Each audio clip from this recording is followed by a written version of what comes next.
أعوذ بالله من الشيطان الرجيم. بسم الله الرحمن الرحيم. الحمد لله رب العالمين. أفضل الصلاة وأتم التسليم على النبي الأمين المبعوث للعالمين أبو الزهراء محمد. اللهم صل على محمد وآل محمد وعلى آل بيته الطيبين الطاهرين أولي المكارم والجود الذين أذهب الله عنهم الرجس وطهرهم تطهيرا. اللهم صل على محمد وآل محمد. السادة الحضور، المشاهدين الأعزاء، السيد الباحث الدكتور أحمد جاسم، السلام عليكم جميعا ورحمة الله وبركاته. رمضان كريم عليكم وتقبل الله أعمالكم وصيامكم. أهلا وسهلا ومرحبا بكم معنا في حلقة جديدة من برنامج معارف قرآنية الذي يقيمها قسم دار القرآن الكريم في العتبة الحسينية المقدسة خلال شهر رمضان المبارك. نحن وإياكم وصلنا إلى الحلقة السادسة عشر من برنامج معارف قرآنية الهادف إلى نشر الثقافة القرآنية وعلوم أهل البيت عليهم السلام من طريقكم ضيوفنا، ضيوف برنامج المعارف القرآنية. أنتم أصحاب العلم والمعرفة والاختصاص في شهر رمضان المبارك. نعم محبة الكرام، محاضرتنا هذا اليوم اتسمت بعنوانها ظاهرة التنوع في أسماء السور القرآنية، دراسة بين المصادر والمصاحف. اسمحوا لي أن أرحب بضيفنا هذا اليوم الباحث الإسلامي الدكتور أحمد جاسم النجفي، تدريسي في جامعة الكوفة كلية التربية الأساسية. نعم، الباحث من الشباب الذين ساروا على نهج أجدادهم والتزم الباحث بعادات وتقاليد مدينتهم، مدينة العلم والعلماء، مدينة الإمام علي عليه السلام، النجف الأشرف. أخذ العلم منذ صغره في السنة الرابعة من عمره من فضلاء الحوزة العلمية، إذ درس التربية والأخلاق والفقه والعقائد وسيرة أهل البيت عليهم السلام، وما ترك الحوزة إلا بعد أن تمسك بالقرآن الكريم وخط اسمه في سجلات المتصدين للساحة القرآنية. إنه الباحث الإسلامي الدكتور أحمد جاسم النجفي، تدريسي في جامعة الكوفة كلية التربية الأساسية، حاصل على شهادة البكالوريوس والماجستير والدكتوراه من جامعة الكوفة بتقدير امتياز. للباحث بحوث كثيرة، أكثر من 20 بحث ومقالات منشورة في مجلات علمية محكمة داخل العراق وخارجه، منها نشأة علم التجويد وأولياته، منهج علماء التجويد في فهم الظواهر الصوتية، الاستعلاء عند القدامى والمحدثين، الصفير دراسة صوتية ميسرة، المصاحف المخطوطة ومجالات الإفادة منها. قدم الباحث ورش كثيرة في علم التجويد والدراسات الصوتية الحديثة.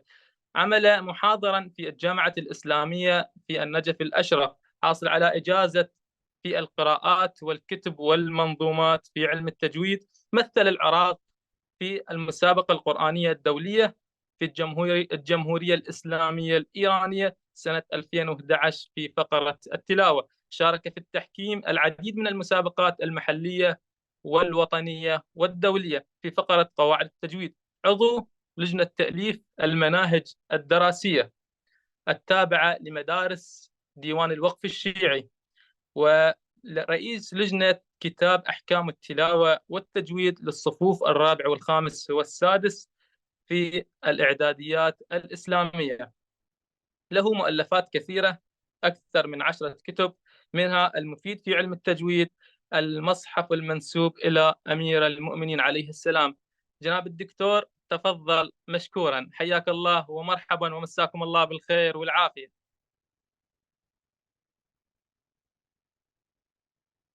جناب الدكتور صوت ماكو، افتح المايك إذا أمكن.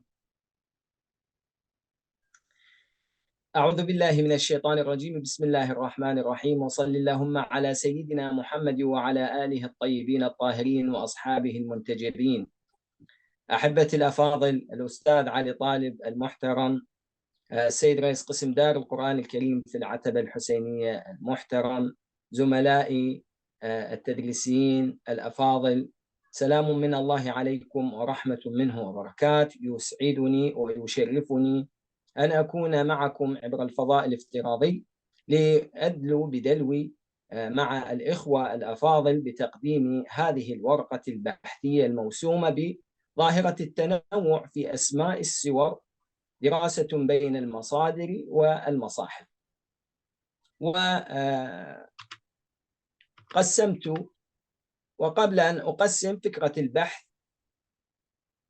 تتلخص فكرة البحث بأن معظم سور القرآن الكريم في الوقت الحالي لها اسم واحد، لكن بعض السور قديما كان لها اسمان أو أكثر، ولم نجد خلافا في المصادر في تسمية 30 سورة من القرآن الكريم، بينما اختلف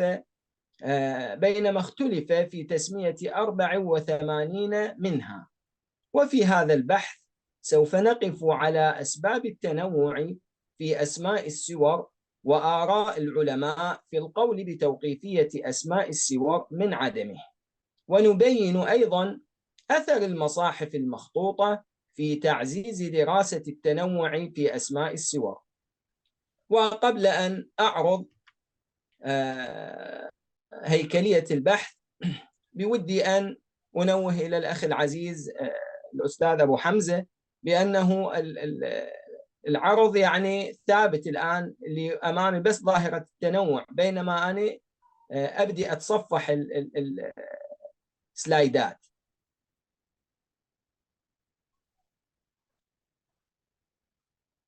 أستاذ علي، السلايد اللي الآن ظاهر أمامكم شنو مكتوب به؟ لو تسمح. نعم، ظاهرة التنوع. أنا واصل الآن للسلايد الثالث، فالمفروض هذا يقلب كذا يعني. ممكن ترجع مرة ثانية؟ ماكو بأس. الآن عدت إلى السلايد الأول. باقي نفسه. اي، مو اخاف ابو حمزه داس له دقمه، ندس له دقمه. لا، ما يدوس شيء، يهمك التحكم. يمي. يا دكتور انا بعد مالي شغل، انت صرت الهوست، انت اللي تتحكم من يمك. ها يمي، عاشت ايدك. خلي اشوف شنو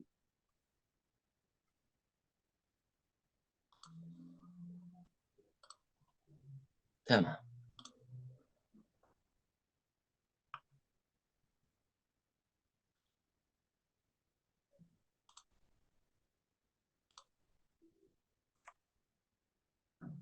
الان ظهرت الشاشه عفوا.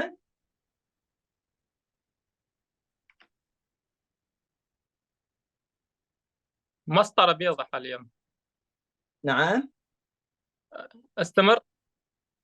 نعم، جيد. اذا بين ما تحمل ان شاء الله تعالى، إن شاء لا الله. بأس أن أتحدث. هيكلية البحث اقتضت خطة البحث أن يقسم على تمهيد وثلاثة محاور. تناولت في التمهيد تاريخ تدوين أسماء السور في المصاحف المخطوطة، أي متى بدأ العلماء بتدوين أسماء السور وعدد الآيات والمكي والمدني منها في المصاحف. وتناولت في المحور الأول أسماء السور بين الاتفاق والتنوع، أي ما هي السور التي اتفقت المصادر والمصاحف على تسميتها واختلفت ببعض التسميات الأخرى. والمحور الثاني أسباب التنوع في أسماء السور، ما هي الأسباب التي أدت إلى التنوع في أسماء السور. والمبحث الثالث أسماء السور بين التوقيف والاجتهاد. نعم.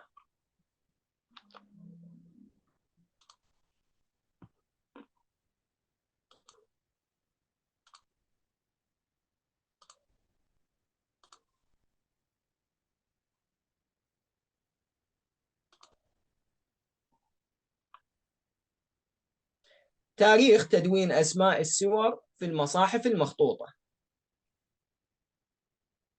كانت المصاحف القديمة ولا سيما الحجازية وبعض المصاحف الكوفية خالية من فواتح السور، إذ لم يثبت الصحابة والتابعين إذ لم يثبت الصحابة والتابعين ذلك في مصاحفهم.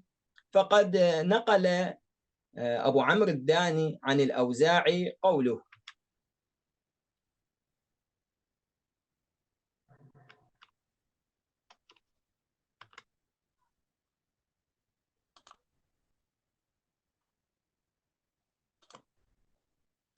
يقول: سمعت يحيى بن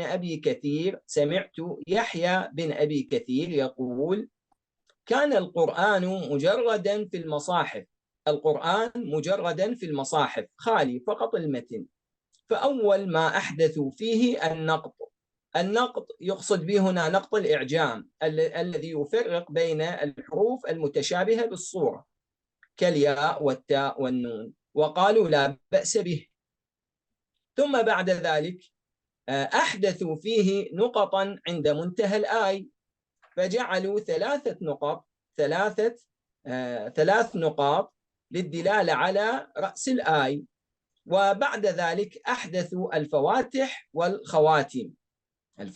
وخواتم السور. والفواتح يقصدون بها هي الحاوية التي تحوي على اسم السورة وعدد آياتها ومكان نزولها.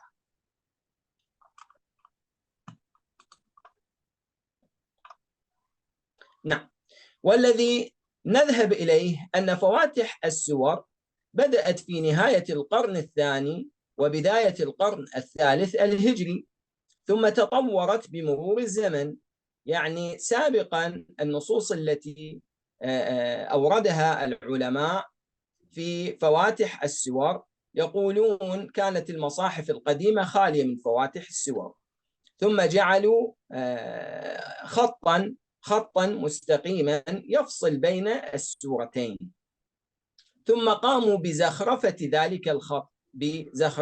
ذلك الخط، ثم بعد ذلك دونوا اسم السورة على الخط، ثم بعد ذلك دونوا عدد آياتها ثم مكان نزولها. يعني تدريجيا تم تطور ذلك، لكن هذا في القرن الثاني، نهايات الثاني وبدايات القرن الثالث وإلى يومنا هذا.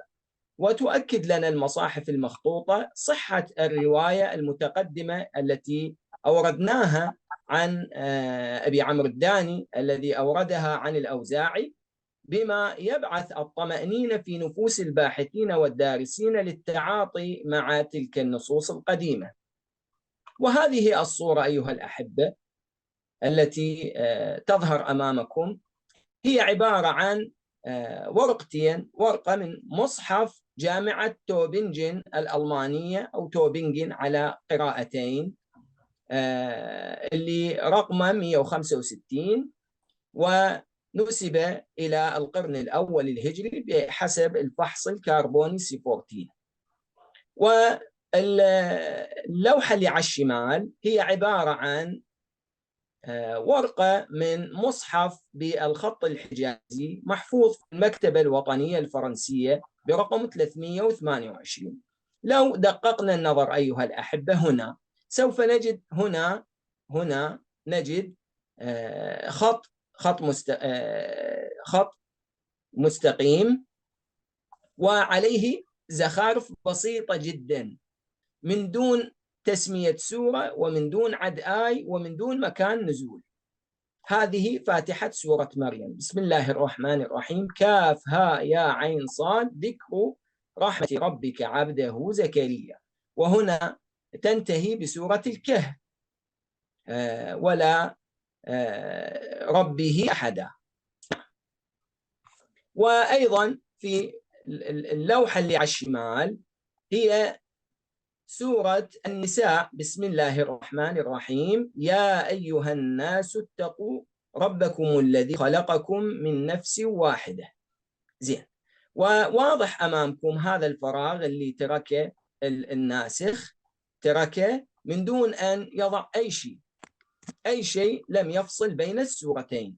هذا هو منهج القدامى في التعامل مع فواتح السور. جيد.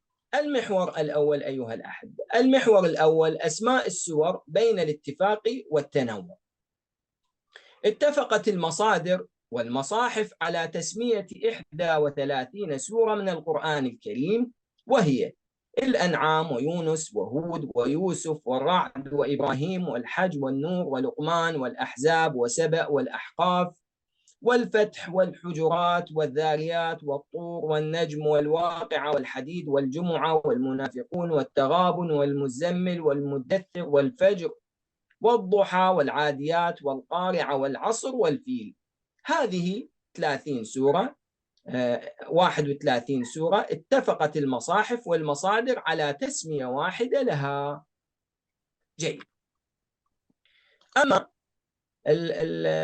الاختلاف، اختلفت في 84 سورة، اختلفت في تسمية 84 سورة، تبدأ بالفاتحة ما عدا السور 31، فاتحة البقرة آل عمران، وتنتهي بسورة الإخلاص والفلق والناس.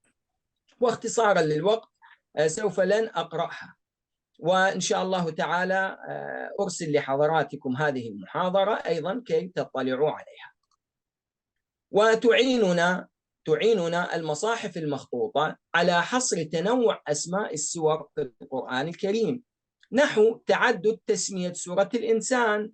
سورة الإنسان اليوم نحن نعرفها بهذه التسمية، سورة الإنسان، فقد وجدنا لها اسمين في المصاحف المخطوطة، وهما هل أتى وأخذت هذه التسمية من أول آية في السورة، هل أتى على الإنسان حين من الدهر لم يكن شيئا مذكورا.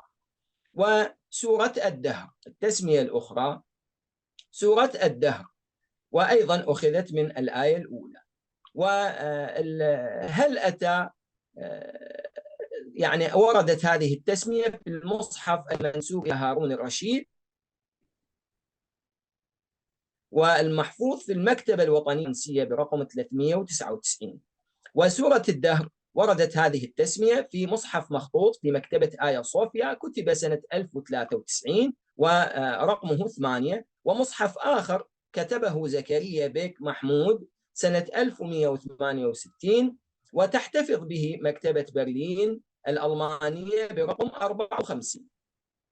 ومصحف أحمد بن زين الدين الإحسائي الذي كتبه سنة 1191 وهو مطبوع. جيد.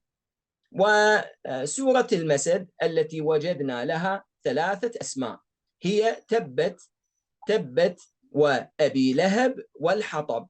وتبت أخذت نعم ماكو صوت. شوية قرارات صدام شوية ضعفت ورا الألفية، سيطرة والحاشية يقول لك الحاشية قام يسوي التجارة والوكالات كلها صارت ميديا، ولدوا وكذا ايش سووا؟ صعدوا استاذ رائد محمود، السعر مال استاذ رائد محمود حبيبي المايك ما تقدر رحمه الوالدين. أول الكرام يا حبذا المايك، جزاكم الله خير. دينار الكيلو الطبقة 100 دينار. دكتور رائد حياك الله. جناب دكتور رائد إذا سد المايك. تكشف لنا المصاحف المخطوطة عن تنوع أسماء بعض السور التي لم تذكرها مصادر علوم القرآن، وهذه التفاتة يعني ينبغي التمعن بها. ذكر يعني هناك بعض التفاسير، بعض مصادر علوم القرآن التي عنيت بمسألة تنوع السور، مثلا الزركشي في البرهان، الإتقان، السيوطي في كتاب الإتقان ذكروا هذه المسائل، الطاهر بن عاشور في تفسير التحرير والتنوير، لكنه بعض التسميات لم يرد لها ذكر في هذه المصادر. منها مثلا سورة الحجر سميت بألف لام ميم، وسورة السجدة سميت بتنزيل السجدة، وسورة سبأ سميت بسورة نبأ، والنبأ نحن نعلم بأنها الآن مشهورة سورة عما يتساءلون، لكنه وجدنا بعض المصاحف تسمي سورة سبأ بالنبأ. وهذه اللوحة اللي أمامكم الأولى هي سورة هنا سورة السجدة أو تنزيل السجدة، وهي في مصحف المنسوب إلى هارون الرشيد. والصورة اللوحة الأخرى هي سورة النبأ، وهي 54 آيات. الصوت واضح أستاذ علي؟ تمام واضح سيدك، أحسنتم. نعم. فهذه اللوحة أيضا في مصحف آيا صوفيا. ولدينا هنا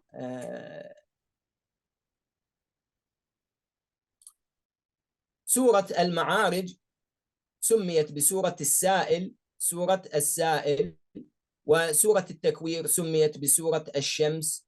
وقيد ابن البواب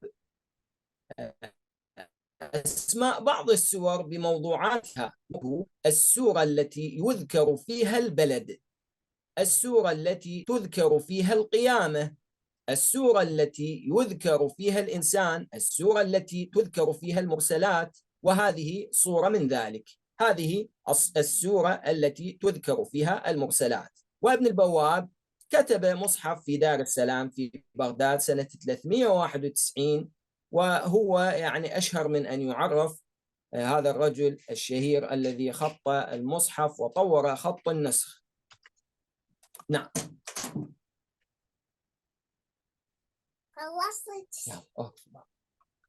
نعم. وتكشف لنا المصاحف المخطوطة مسيرة تطور أسماء السور عبر العصور، فنجد سورة الإسراء كانت تسمى في أغلب المصاحف المخطوطة القديمة بسورة بني إسرائيل، حتى أنني أذكر المصحف الذي كان يتداول في زمن النظام البائد، اللي هو بتصحيح الخطاط أيمن، الخطاط التركي، وطبع في ألمانيا. كانت تسمية السورة الإسراء بسورة بني إسرائيل. واشتهرت أيضا سورة الملائكة، سورة فاطر بسورة الملائكة، وسورة غافر بسورة المؤمن. وهذه مثلا هذا على نظام الباوربوينت ومدعمة ومعززة بالصور والوثائق، لكن يبدو لست محظوظا لأعرضها على حضراتكم. عموما إن شاء الله تعالى سوف بالعكس، احنا المحظوظين إن شاء الله، وتشرفنا بحضورك معنا في هذا البرنامج، والله يبارك بكم وكل التوفيق لكم جناب الدكتور. سوف أحاول أن يعني أختصر قدر المكمل حفاظا على الوقت. قلنا أسباب التنوع في أسماء السور، تارة يكون التنوع بحسب الموضوعات، يعني موضوعات السورة التي تتحدث عنها، مثلا النساء، الحج، الأنبياء، الأحزاب، المنافقون. وتارة أخرى تسمية السورة بأسماء الأنبياء اللي واردة قصصهم في السورة، أو الشخوص اللي تتحدث عنهم السورة المباركة، مثلا آل عمران، يونس، هود، محمد صلوات الله عليه، نوح، وهكذا.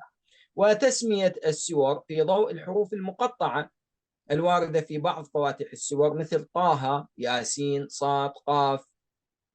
وتسمية السور بأسماء بعض الحيوانات الواردة ذكرها في السورة، مثل البقرة، النحل، النمل، العنكبوت، الفيل. وتسمية السور بما أقسم فيها، نحو والذاريات، والطور، والنجم، والمرسلات، والنازعات، والبروج، والسماء ذات البروج، والطارق، والفجر، وهكذا. نعم. المحور الأخير أيها الأحبة، أسماء السور بين التوقيف والاجتهاد. يجد الدارس خلافا بين العلماء والباحثين في القول بتوقيفية أسماء السور، فذهب السيوطي إلى القول بتوقيفيتها، إذ يقول: وقد ثبتت أسماء السور بالتوقيف من الأحاديث والآثار، أنها ثابتة وثبتت في المصاحف بناء على الأحاديث والآثار المروية. وتبعه على ذلك الأشموني وأغلب المحدثين. وعملت قائمة طويلة جدا بأسماء الذين قالوا بتوقيفية السور من الشيعة والجمهور. وذهب الشيخ الطاهر بن عاشور وآخرون إلى أن ما فيه أثر من النبي صلوات الله وسلامه عليه فهو توقيف، وما ليس فيه ذلك فهو اجتهادي. وذهب آخرون إلى أن أسماء السور اجتهادية من لدن الصحابة والتابعين ومن جاء بعدهم، ودليلهم على ذلك ضعف الأحاديث التي وردت فيها أسامي السور، أغلبها أحاديث ضعيفة، وعدم إثبات تسمية السور في المصاحف العثمانية القديمة. المصاحف القديمة أصلا لم ترد فيها فواتح السور، فضلا عن الخلاف في تسمية السورة الواحدة. والذي نميل إليه ونحسب أنه الأقرب هو القول بعدم توقيفية أسماء السور، بل هي اجتهاد من لدن الصحابة ومن جاء بعدهم لضعف أحاديثها كما تقدم واختلاف بعض تسمياتها، ولو كانت توقيفية لما اختلف الناس في تسميتها، يعني اجتمعوا على أنها هذه السورة تحمل هذه التسمية فقط. وفي الختام يمكننا القول بأن المصاحف المخطوطة تعزز أقوال العلماء والباحثين في موضوع أسماء السور، وتستدرك على ما لم يرد في ذكره في مؤلفاتهم، وتميط اللثام عن إشكالية القول بتوقيفية أسماء السور القرآنية عن طريق تتبع أسماء السور في المصاحف القديمة. فضلا عن ذلك فالمصاحف المخطوطة تكشف لنا تطور أسماء السور خلال العصور الإسلامية، كما ذكرنا بأنه سورة الدهر كانت سابقا الدهر، واليوم احنا نقراها سورة الإنسان. وأكرر اعتذاري لكم لحدوث هذا الخلل الإلكتروني الطارئ، وأسأل الله تعالى أن أكون قد وفقت لتقديم شيء نافع لحضراتكم. وشكرا لكم مرة أخرى، ولمدير الجلسة الأستاذ علي، ولسماحة الشيخ الدكتور خير الدين علي الهادي، وللأخ أبو حمزة بارك الله بجهوده، ولجميع العاملين في هذه المنصة المباركة. والسلام عليكم ورحمة الله وبركاته. وعليكم السلام ورحمة الله وبركاته.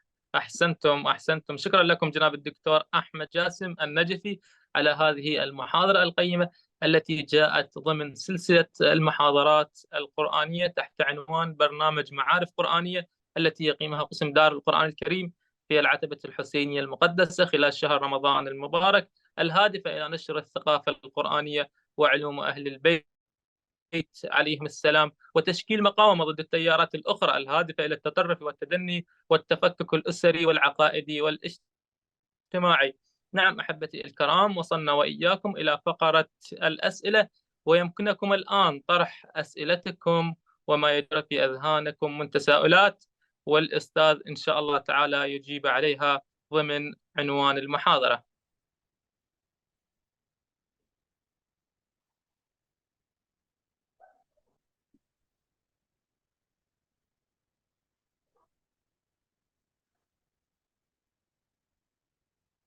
نعم حياكم الله ومرحبا. السلام عليكم ورحمة الله وبركاته. وعليكم السلام جناب الدكتور مهند، حياك الله حبيبي، كل الهلا بيك.